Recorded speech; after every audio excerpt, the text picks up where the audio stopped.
ডিএনসিসিতে তুঘলকি কাণ্ড, সুইপার দারোয়ানরা বড় কর্মকর্তা, ইচ্ছামতো পদোন্নতি দেন আতিকের সহযোগী মাসুদ।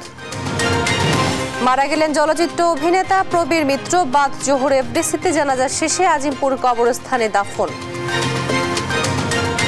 ভাগ্য বদল হলো না আসাদের, লিবিয়ায় দালালের খপ্পরে পড়ে নিভে গেল জীবন, নির্যাতনে মৃত্যুর দাবি পরিবারের। সাভারে ডাম্পিং জোন না থাকায় যত্রতত্র ফেলা হচ্ছে বজ্র, হুমকিতে পরিবেশ ও জনস্বাস্থ্য, নেই কার্যকর পদক্ষেপ। গাজা জুড়ে অব্যাহত ইসরায়েলি তাণ্ডব, হাসপাতাল লক্ষ্য করে হামলায় ইউডিএফ, তীব্র শীতে মারা যাচ্ছে একের পর এক শিশু। এবং বিপিএল সিলেট পর্ব শুরু আজ দুপুর 1:30টায় মুখোমুখি রংপুর সিলেট, সন্ধ্যায় বরিশালের প্রতিপক্ষ রাজশাহী। দেখছিলেন শিরোনাম সংবাদ সকালে, আপনাদের সঙ্গে আছি আমি তোয়া আফরোজ। এবার বিস্তারিত। সুইপার দারোয়ান স্পেম্যান এখন অফিসের বড় কর্মকর্তা। অবিশ্বাস্য এই তুঘলকি কাণ্ড চলছে ঢাকা উত্তর সিটি কর্পোরেশনে। সরকারি গ্যাজেটকে থোড়াই কেয়ার করে এমন পদোন্নতি দিয়েছেন উত্তর সিটির অঘোষিত রাজা সচিব মাসুদ আলম।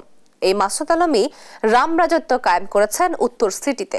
সুরাচার দোসর সাবেক মেয়র আতিকুল ইসলামের ঘনিষ্ঠ সহযোগী মাসুদ আলম এখনো বহাল তবিয়াতে।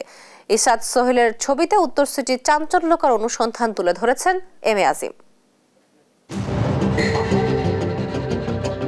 ঢাকা উত্তর সিটি কর্পোরেশনের কর অঞ্চল 3-এর রাজস্ব শাখায় জুলফিকার আলী স্বপন।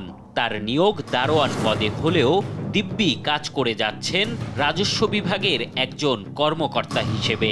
একই অবস্থা ফারুক সরদারের।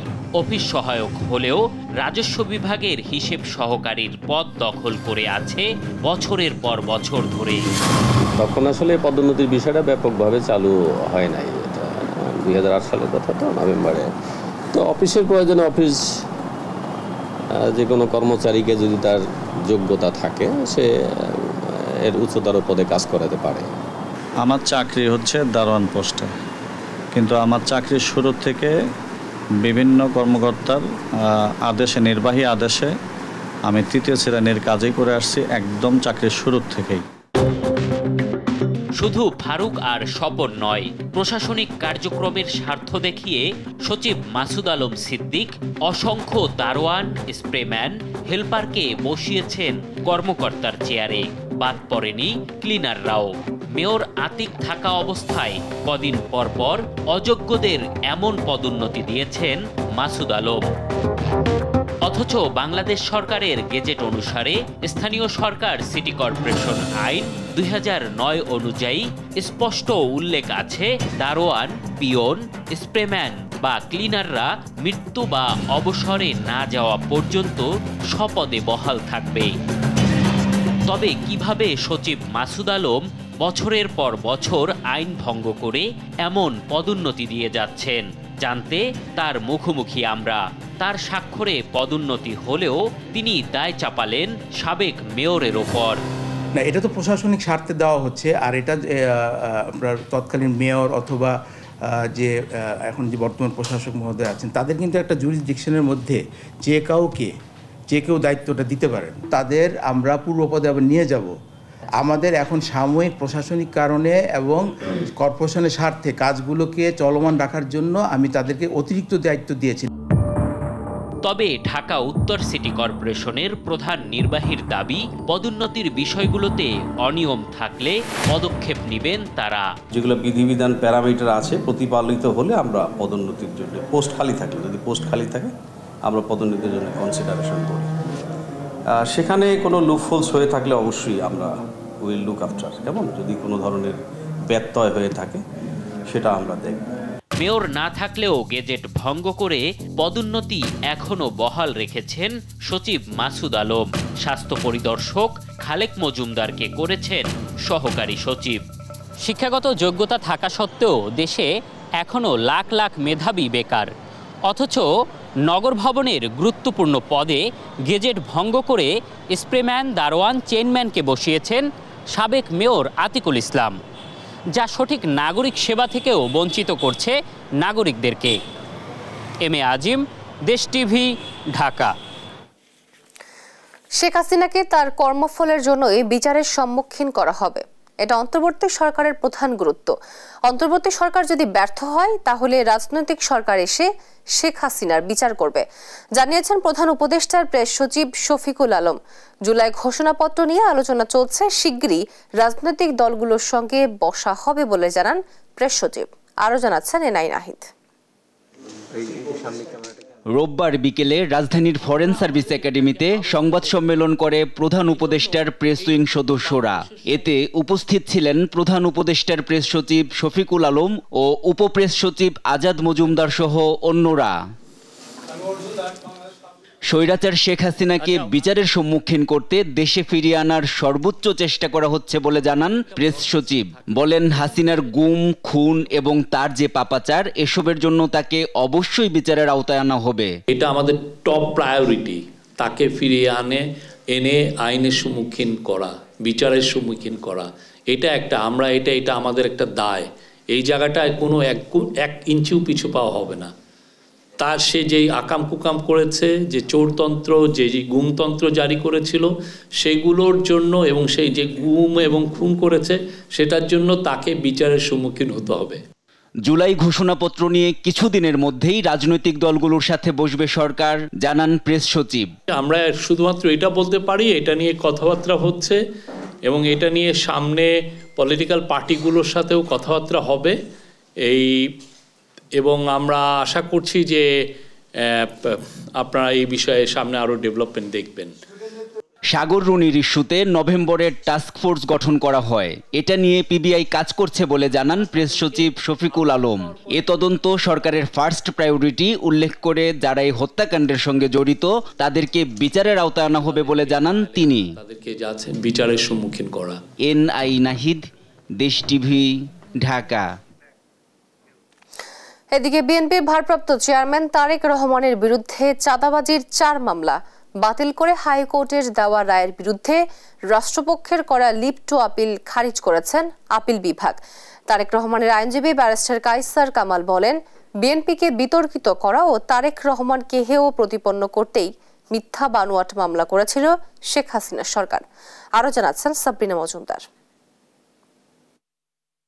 বিএনপির ভারপ্রাপ্ত চেয়ারম্যান তারেক রহমানের বিরুদ্ধে মোট 82টি মামলা হয়। এর মধ্যে 17টি মামলা হয় বিতর্কিত সেনা সমর্থিত সরকারের আমলে, বাকি মামলা করে আওয়ামী লীগ সরকার। 5 আগস্ট রাজনৈতিক পট পরিবর্তনের পর একে একে মামলামুক্ত হচ্ছেন বিএনপির এই শীর্ষ নেতা।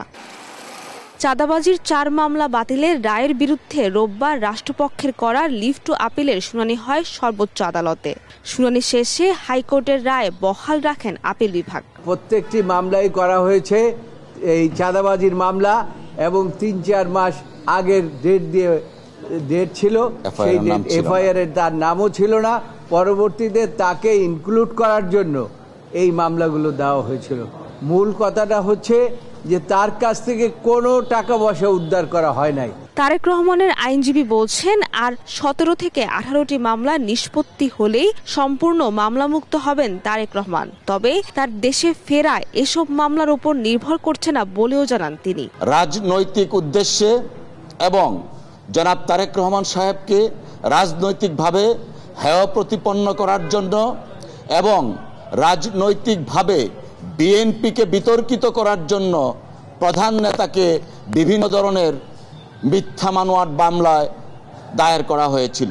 2008 সালের 11 সেপ্টেম্বর জামিনে মুক্ত হয়ে চিকিৎসার জন্য সপরিবারে লন্ডনে যান তারেক রহমান। সেখান থেকেই দলকে নেতৃত্ব দিয়ে আসছেন তিনি। সাবরিনা মজুমদার, দেশ টিভি, ঢাকা। নির্বাচনী প্রক্রিয়া বিলম্ব করার যে কোনো কৌশল জনগণ প্রত্যাখ্যান করবে বলে মন্তব্য করেছেন বিএনপির স্থায়ী কমিটির সদস্য সালাউদ্দিন আহমেদ। বলেছেন, যে কোনো নতুন রাজনৈতিক শক্তিকে স্বাগত জানায় বিএনপি, তবে কোনো কিংস পার্টি বা সরকারের পৃষ্ঠপোষকতায় রাজনৈতিক দল না হলেই ভালো। সাইফুল রিপনের প্রতিবেদন। 2 সপ্তাহের লন্ডন সফর শেষে রোববার দুপুরে রাজধানীতে ফেরেন বিএনপির স্থায়ী কমিটির সদস্য সালাউদ্দিন আহমেদ। বিমানবন্দরে সাংবাদিকদের সাথে আলাপকালে নেতাকর্মীদের উদ্দেশ্যে বিএনপির ভারপ্রাপ্ত চেয়ারম্যানের বার্তা তুলে ধরেন বিএনপির এই স্থায়ী কমিটির সদস্য। কথা বলেন তারেক রহমানের দেশে ফেরা নিয়েও।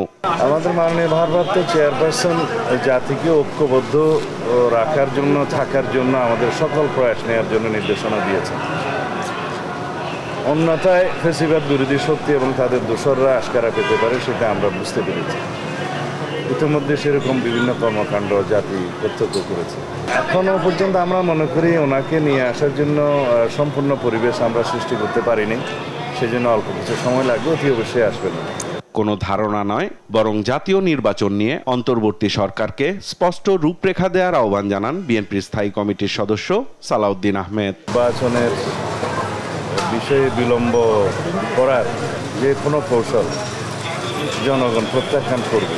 এমনি ভাষা একটি সময়ের ধারণা দেয়া, এটা আমার মনে হয় না যে সকল পক্ষকে সন্তুষ্ট করতে পারবে, এবং সঠিকভাবে সকল পক্ষের সাথে আলোচনা করে একটি রোডম্যাপ প্রদান করাই হবে ওনার জন্য সবচেয়ে জরুরি কাজ। বলেন, নতুন যে কোনো রাজনৈতিক শক্তিকে স্বাগত জানায় বিএনপি। নতুন রাজনৈতিক শক্তির যদি উদয় হয় আমরা স্বাগত জানাবো, তবে সেটা যেন কিংস পার্টি টাইপের এবং সরকারি সহযোগিতায় না হয়ে তারা সুষ্ঠু ধারায় রাজনৈতিক প্রক্রিয়ার মধ্যে জন্মগ্রহণ করে, সেটাই ভালো। এদিকে মিরপুরের রাষ্ট্র কাঠামো মেরামতের 31 দফার কর্মশালায় অংশ নিয়ে ঢাকা মহানগর উত্তর বিএনপির আহ্বায়ক আমিনুল হক বলেন, সংস্কারের নামে নির্বাচন পিছিয়ে দেওয়ার চেষ্টা দেশের মানুষ মেনে নেবে না।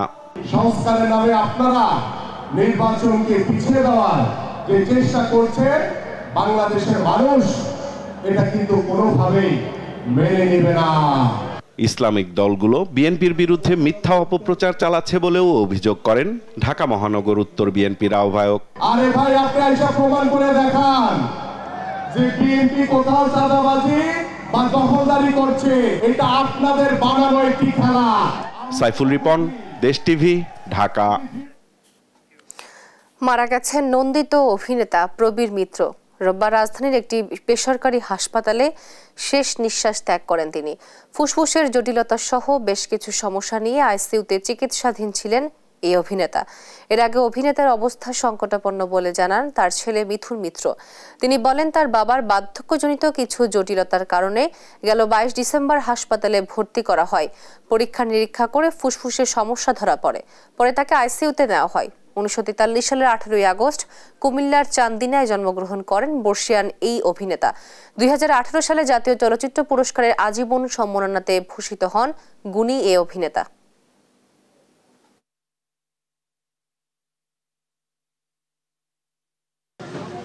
আগামীকাল ওনার নামাজে জানাজা এফডিসির মসজিদে অনুষ্ঠিত হবে, আর বাদ জোহর অনুষ্ঠিত হবে, এবং ওখান থেকে আমরা চ্যানেল আইতে একটা বোধহয় একটা অনুষ্ঠান হবে, ওখান থেকে তারপরে আমরা আজিমপুর কবরস্থানে ওনাকে দাফন করব।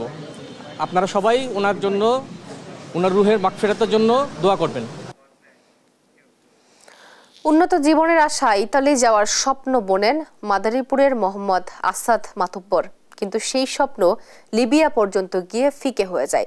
সেখানে বন্দী হন মাফিয়াদের হাতে। পরিবার কয়েক ধাপে 42 লাখ টাকা দিলেও মুক্তি মেলেনি তার। বুধবার সকালে পরিবারের কাছে খবর আসে আসাদ আর বেঁচে নেই। এ খবরের শোক নেমে এসেছে স্বজনদের মাঝে। তাদের দাবি, দালালদের নির্যাতনে মৃত্যু হয়েছে আসাদের। সহকর্মী শিবশঙ্কর রবিদাসের তথ্য ছবিতে আরো জানাচ্ছেন শামীম হোসেন।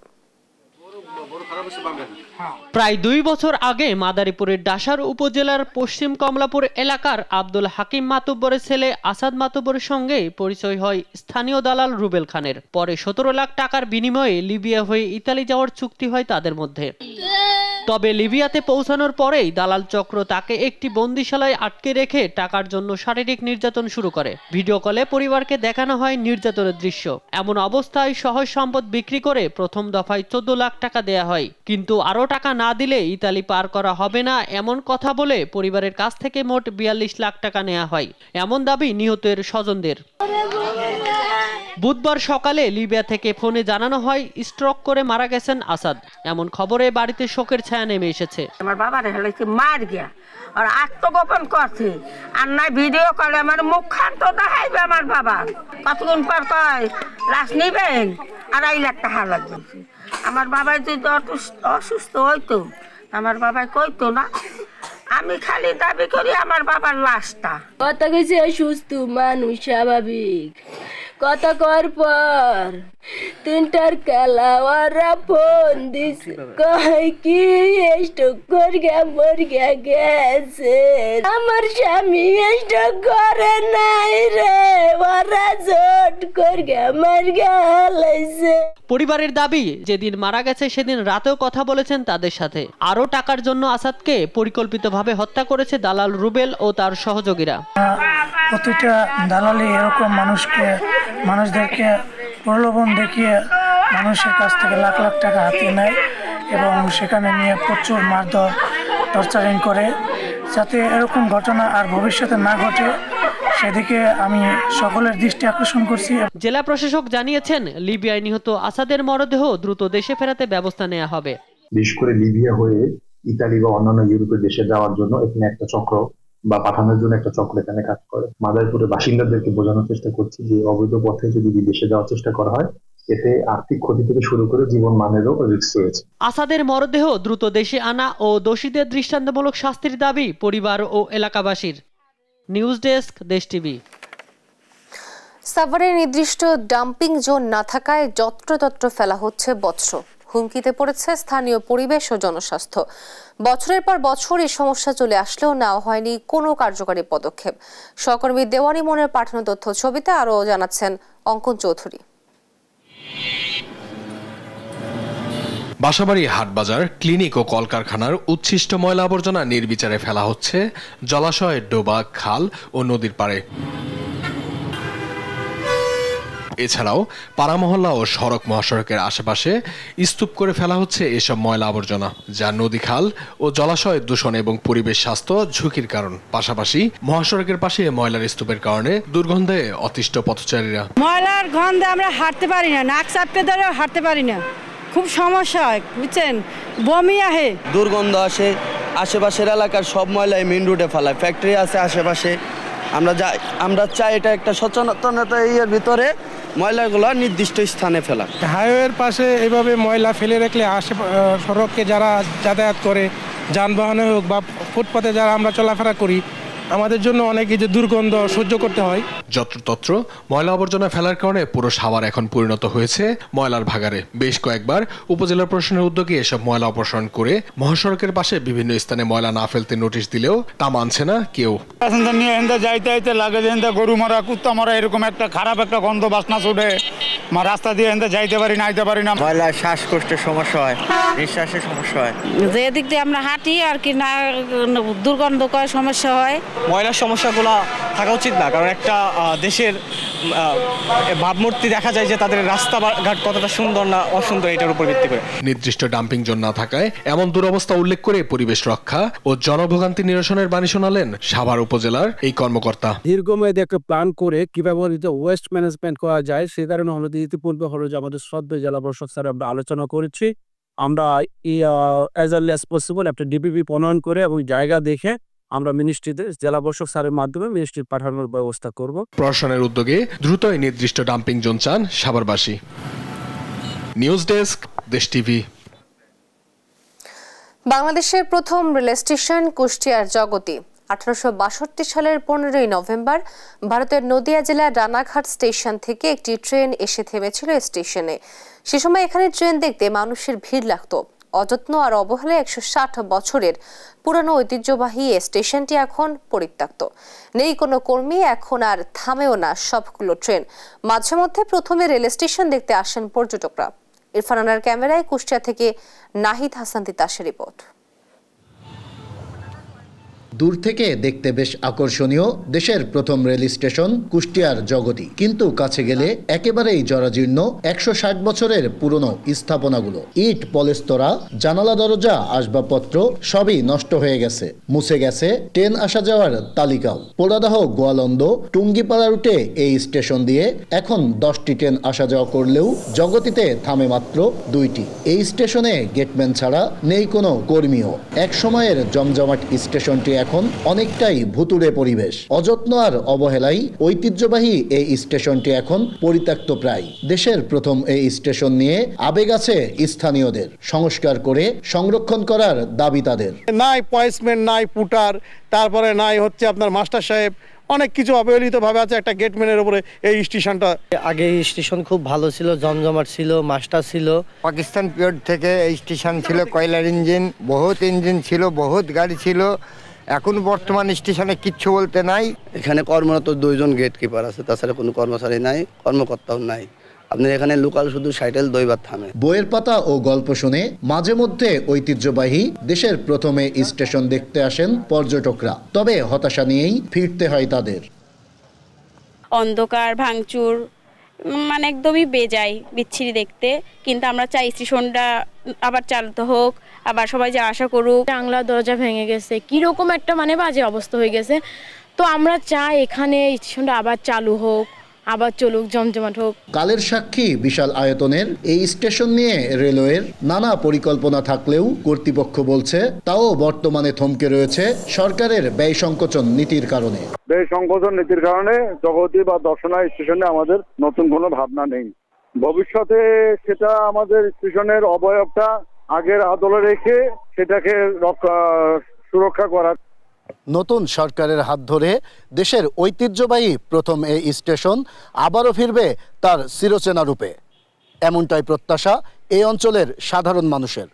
নাহিদ হাসান তিতাস, দেশ টিভি, কুষ্টিয়া। সারা দেশে বইছে কনকনে ঠান্ডা, এতে ব্যাহত স্বাভাবিক জীবনযাত্রা। এ নিয়ে আলোচনাতে পঞ্চগড় ও ভোলা থেকে যুক্ত হচ্ছেন সহকর্মী রাশেদুজ্জামান বাবু ও খায়রুজ্জামান সেতু। শুরুতে যাচ্ছি পঞ্চগড়ে, সেখানে আছেন আমাদের সহকর্মী বাবু। বাবু, জনজীবনে শীতের প্রভাব কেমন দেখছেন জানাবেন। সকাল আপনাকে।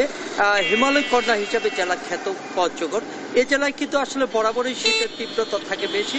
এই মৌসুমে কিন্তু আসলে শীতের যে সর্বনিম্ন তাপমাত্রা যে রেকর্ড, সেটি কিন্তু পঞ্চগড় জেলায় হয়েছে 8.3 ডিগ্রি সেলসিয়াস।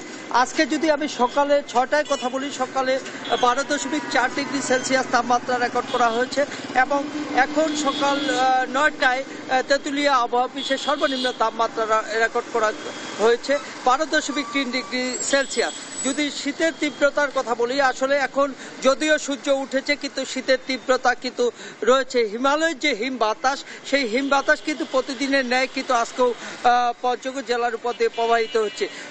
আমি যদি আপনাকে একটি তথ্য জানাতে চাই যে শীতজনিত রোগে গতকালকে পঞ্চগড় আধুনিক সদর হাসপাতালে একজন শিশুর মৃত্যুর খবর আমাদেরকে নিশ্চিত করেছেন সিভিল সার্জন। এর পাশাপাশি আমরা দেখছি যেহেতু রৌদ্র উঠছে, অনেকেই আসলে শীতের এই তীব্রতার উষ্ণতা নিতে কিন্তু আসলে আমরা দেখেছি যে শিশুদের নিয়ে রোদ্রে বসে রয়েছেন।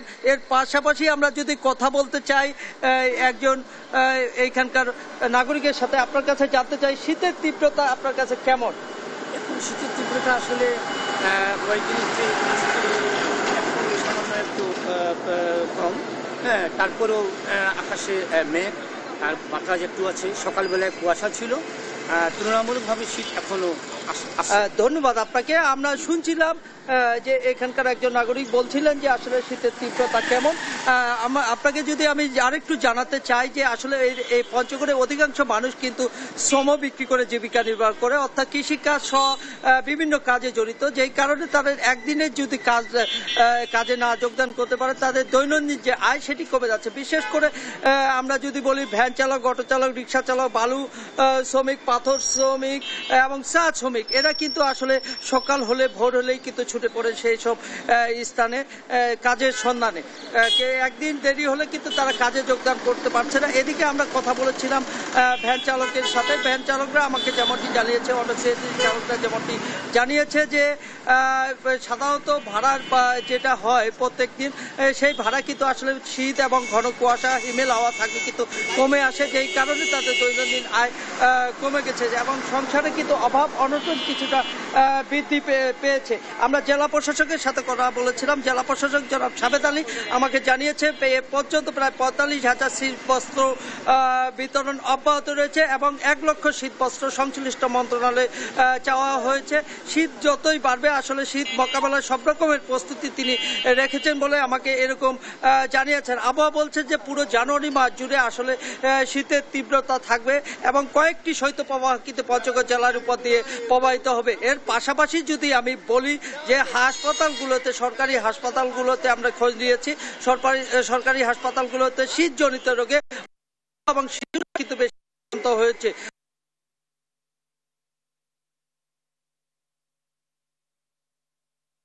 পৌষ ও মাঘের যে শীত, এই শীতে আসলে মানুষের অবস্থা অত্যন্ত খারাপের দিকে যায়। এই ছিল পঞ্চগড় থেকে আমার কাছে শীতের সর্বশেষ খবর। আমি চলে যাচ্ছি ভোলাতে, সেখানে শীত জানাতে আমার সাথে যুক্ত রয়েছেন ছোটন সাহা।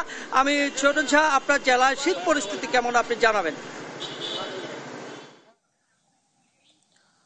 রাশিদুজ্জামান বাবু পঞ্চগড়ের যে পরিস্থিতি জানাচ্ছিলেন, বলা যায় গত দুদিনের তুলনায় আজকে একটু তাপমাত্রা বেশি রয়েছে এবং জনজীবন অনেকটা স্বস্তি রয়েছে বলা যায় এই মুহূর্তে। কারণ আজকে যে তাপমাত্রা ছিল সেটি রয়েছে আপনার 13.7 ডিগ্রি সেলসিয়াস এবং বাতাসের যে আর্দ্রতা সেটি রয়েছে আপনার 95%। তো আসলে এসব কারণে শীতের তীব্রতা একটু কম, তবে সকালবেলা যে ঘন কুয়াশা থাকে ভোরে, তখন কিন্তু আসলে মানুষের দুর্ভোগ অনেকটাই বেশি। মানুষ কিন্তু বিশেষ করে যারা কর্মজীবী মানুষ, তাদের সাধারণত ভোরবেলায় কাজে বের হতে হয়, তো তারা আসলে বের হতে পারছেন না, তারা শীতকষ্টে ভুগছেন এবং সূর্য উঠতে যেহেতু বিলম্ব হচ্ছে, তো সেই হিসেবে শীতকষ্টে তারা ভুগছেন এবং এতে সবচেয়ে বেশি ভোগান্তিতে পড়ছেন কিন্তু উপকূলের যারা ছিন্নমূল মানুষ রয়েছেন, তারা কিন্তু বেশি দুর্ভোগে কিন্তু পড়ছেন। আমাদেরকে তারা বলছিলেন যেহেতু তারা অনেকটাই দারিদ্র্যসীমার নিচে বসবাস করছে, তো সেই হিসাবে তাদের শীত বস্ত্র কেনার যে সামর্থ্য সেটি কিন্তু তাদের নেই। তো তারা দাবি তুলেছে জেলা প্রশাসনের পক্ষ থেকে যে শীত বস্ত্র বিতরণ করা হয়, সেটি যদি বিতরণ করা হয় সেক্ষেত্রে তারা কিছুটা হলেও শীত নিবারণের ব্যবস্থা করতে পারবে। তো আমরা এই বিষয়টি সম্পর্কে জেলা প্রশাসনের সাথেও কথা বলেছি। জেলা প্রশাসন থেকে যেমনটি বলা হয়েছে, তারা বলছিল যে আসলে এবছর তারা 9,000 কম্বল তারা ক্রয় করেছেন এবং সেটি তারা খুব শীঘ্রই বিতরণ কার্যক্রম শুরু করবেন, এমনটি আমরা জেনেছি। এবং আবহাওয়া অধিদপ্তর থেকে বলা হয়েছে বেশ কিছুদিন পরে তারা বলছিলেন যে শীতের তীব্রতা আরো বাড়বে, কারণ তারা আশঙ্কা করছেন শৈত্যপ্রবাহের একটি আশঙ্কা কিন্তু রয়েছে 10 তারিখ থেকে 12 তারিখের মধ্যে, এমনটি আমরা জানতে পেরেছি। এবং আমরা যারা খেটে খাওয়া মানুষ রয়েছেন, কৃষক রয়েছেন, তাদের সাথেও কথা বলেছি। তারা আসলে শীতকষ্টে ভুগছেন এবং তাদের যে স্বাভাবিক যে জীবনযাত্রা সেটি তাদের ব্যাহত হচ্ছে। এবং একই সাথে আমরা কথা বলেছি হাসপাতালগুলোতে খোঁজ নিয়ে জেনেছি যে আসলে শীতের তীব্রতা বাড়ার কারণে যারা শিশু এবং বয়স্করা বেশি আক্রান্ত হচ্ছেন নানান রোগে, নিউমোনিয়া, জ্বর, সর্দি, কাশি সহ শীতজনিত রোগে কিন্তু তারা আক্রান্ত হচ্ছেন এবং রোগীদের চাপ হাসপাতালগুলোতে কিন্তু বলা যায় যে অনেকটাই বেড়ে যাচ্ছে। তো এ ছিল আমার কাছে ভোলাতে শীতের তীব্রতা নিয়ে সর্বশেষ তথ্য। ফিরে যাচ্ছি স্টুডিওতে তোয়ার কাছে। তোয়া, আপনাদের দুজনকেই ধন্যবাদ। পঞ্চগড় ও ভোলা থেকে শীতের তীব্রতা সম্বন্ধে জানাচ্ছিলেন আমাদের সহকর্মী রাশিদুজ্জামান বাবু ও ছোটন সাহা। সৌন্দর্যের লীলাভূমি রাঙামাটির অন্যতম বিখ্যাত কুতুকছড়ি বাজার চিঙ্গি নদীর তীর ঘেঁষে গড়ে ওঠা 60 বছরের পুরানো সাপ্তাহিকে হাটে জমে উৎপাদিত বিভিন্ন ফলমূল, শাকসবজি ছাড়াও শূকরের মাংস, শামুক, ব্যাঙ সহ নানান বৈচিত্র্যময় পণ্য পাওয়া যায়। সহকর্মী মিশু মল্লিকের পাঠানো তথ্য ছবিতে আরো জানাচ্ছেন শামীম হোসেন। ভোরের আলো ফুটতেই নৌকাযোগে কুয়াশা মাখা সকালে জমে উৎপাদিত বিভিন্ন ফলমূল, শাকসবজি নিয়ে হাজির বিক্রেতারা। রাঙামাটির সদর ইউনিয়নের কুতুকছড়ি বাজারের সাপ্তাহিক চিত্র এটি। এই হাটে পাওয়া যায় ভেজালমুক্ত তরতাজা সব শাকসবজি। শীতের শুরুতেই হাটে মিলছে আগাম আনারস, আর 12 মাসই পাওয়া যাচ্ছে কলা। বাজারে বিক্রি হয় পাহাড়িদের অন্যতম প্রিয় খাবার শামুক। প্রায়ই চোখে পড়ে বাঁশের চোঙ্গায় তৈরি হুক্কা, যাকে চাকমারা দাবা নামেই চেনে। বিকিকিনির ফাঁকে ফাঁকে চলে হুক্কায় টান। কুচু, আলু, লাউ, থকথদা, শাক, মূলা শাক। আনছি আমি আদা, আদা বিক্রি করতে দেখেছি 80 থেকে 90 টাকা এরকম বিক্রি হয়। বাজারের টাকার যেমন ভালো না, আগে তো এগুলো 10,000 করে বিক্রি হতো, এখন 8,000 8,500 বিক্রি হচ্ছে। এখানে আদা, হলদি, কাঁচা বাজার, গরু, ছাগল এগুলো প্রচুর পরিমাণ বাজারে মালপত্র উঠে। শাকসবজি বাদে এখানে পাহাড়িদের প্রিয় খাবার শুকরও বিক্রি হয়। বাদ পড়েনি ব্যাং ও কচ্ছপ। এছাড়াও এখানে পাওয়া যায় কুচিয়া, যা স্বাদে গুণে ও পুষ্টিমানে বেশ জনপ্রিয়। চিংড়ি, টাকি, লইট্টা, বাইন, ট্যাংরা, কাচকি সহ নানা প্রজাতির মাছের শুটকি রয়েছে বাজারে। এছাড়াও এই হাটে প্রচুর পরিমাণে দেশি মুরগিও পাওয়া যায়। ব্যাপক ভিড় চোখে পড়ে গরম কাপড়ের দোকানেও। তবে এই হাটের বাজার দর নিয়ে রয়েছে মিশ্র প্রতিক্রিয়া। পণ্যের দাম শুনে অনেকেই হতাশ হন, আবার অনেকেই ভালো দাম পেয়ে কিনে নিয়ে যান জেলার বাইরে। ঢাকা থেকে, চিটাং থেকে, কুমিল্লা থেকে সব জায়গাতে এখানে ব্যবসায়ীরা আসে। এটা কুতুবশাহী বাজারটা অনেক বড় বাজার, অনেক লোক আসে এখানে, অনেক বেচা বিক্রি হয়। যে মালের চাহিদা এই সব করে নিয়ে ঢাকায় নিয়ে বেচা পর্তা করা সম্ভব না। ঐতিহ্যবাহী এ কুতুবছড়ি বাজারে কখনো গন্ডগোল হয়নি বলে জানান ব্যবসায়ী নেতারা। জেলার মধ্যে একটাই বাজার, পাহাড়ি বাঙালির একটা সুন্দর মিলন মেলা। কোন রকমের বৈষম্য এবং কোন রকমের গন্ডগোল ছাড়া এই বাজারটা চলে। সব জনগোষ্ঠীর মিলন মেলায় এ বাজার যেন সম্প্রীতির এক উজ্জ্বল দৃষ্টান্ত। নিউজ ডেস্ক, দেশ টিভি।